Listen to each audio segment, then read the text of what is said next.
बिहार, जहाँ गंगा बहती है, ज्ञान की खुशबू आती है, लेकिन आजकल वहाँ सिर्फ पाबंदियों की गूंज सुनाई देती है। लोग कहते हैं कि बिहार में शराबबंदी है, शराब बंद है, गुटखा तंबाकू पर कागजी प्रतिबंध है। लेकिन सच तो यह है साहब कि अब तो इस पावन धरती पर शिक्षा व्यवस्था खुद वेंटिलेटर पर है। जिस पर प्रतिबंध होना चाहिए वो तो खुलेआम मिल रहा है। इसकी भी जानकारी हमारे प्रशासन ही समय समय पर जानकारी देते रहते हैं। और सबसे बड़ा जुल्म, अगर आपने गलती से भी हक के लिए आवाज उठा दी, हुक्मरानों से जायज सवाल पूछ लिया, तो उस सवाल पूछने पर ही पूर्ण प्रतिबंध लगा दिया जाता है। लाठियां बरसती है, मुकदमे दर्ज होते हैं, जैसे सवाल पूछना कोई गुनाह हो। लेकिन सत्ता में बैठे लोग शायद एक बात भूल गए हैं। चाणक्य और चंद्रगुप्त की इस धरती को शांत समझने की भूल मत कीजिएगा। दिल्ली में प्रोटेस्ट चला, तब तक हुक्मरान चैन की बांसुरी बजा रहे थे। सोच रहे थे कि ये तो बस एक राजनीतिक ड्रामा है, बस और कुछ नहीं। लेकिन जब पटना की सड़कों पर बिहार के छात्र, बिहार का युवा उतरा, तो सत्ता की गलियारों में भूचाल सा आ गया है। जब बिहार का बच्चा अपनी किताब छोड़कर सड़कों पर खड़ा होता है ना, तो समझ लीजिए कि पानी सिर के ऊपर जा चुका है। इतिहास गवाह है, बिहार का युवा जब जब जगा है, तब तब दिल्ली और पटना के तख्त तो ताज हिला दिए हैं।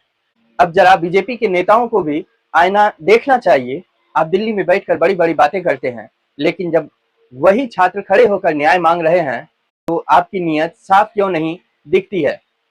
क्या यह सिर्फ राजनीतिक चमकाने का जरिया है, या वाकई युवाओं के भविष्य की चिंता है आपको? बिहार के बच्चों ने आपको ताकत दी है, आपका पलड़ा भारी किया था। आपको याद होना चाहिए, क्योंकि यह कहावत 100% सच है। बिहार जिसका हाथ पकड़ ले, उसका सत्ता उसके हाथ में आ जाता है। लेकिन आप लोग याद रखिए, यह समर्थन किसी राजनीतिक दल के लिए नहीं है, यह न्याय के लिए एक आखिरी उम्मीद है। सरकार में बैठे लोग कान खोलकर सुन लें। छात्रों के इस आक्रोश को हल्के में लेने की भूल कतई ना करें। अब खोखले वादों और कमेटियों के गठन से काम नहीं चलेगा। बात जब बच्चों के भविष्य की हो, तो बिहार का युवा आर पार की लड़ाई लड़ता है। बिहार के मेरे क्रांतिकारी दोस्तों, आपकी इस ताकत, एकजुटता को मेरा सलाम है। पहले देश में क्या प्रदर्शन हुआ, किसने क्या राजनीति की, हमें उससे कोई मतलब नहीं होना चाहिए। लेकिन आज जब आप उठ खड़े हुए हैं, तो देश को यकीन हो जाना चाहिए कि अब इस लड़ाई में सच्चाई की जीत ही होगी। जब बिहार का युवा अंगड़ाई लेता है ना, तो बड़े बड़े तानाशाहों को घुटने टेकने पड़ते हैं। ये सच्चाई है। अब देखना यह है कि जो न्याय की बात चल रही है, क्या यह बहरी सरकार उसे सार्थक करेगी, या फिर से युवाओं के सपनों को कुचलने की कोशिश होगी? लेकिन याद रहे, इस बार लड़ाई रुकनी नहीं चाहिए। जब तक पूरा सच सामने नहीं आता, असली चेहरा बेनकाब नहीं होता, तब तक यह इंकलाब जारी रहेगा और जारी रहना चाहिए।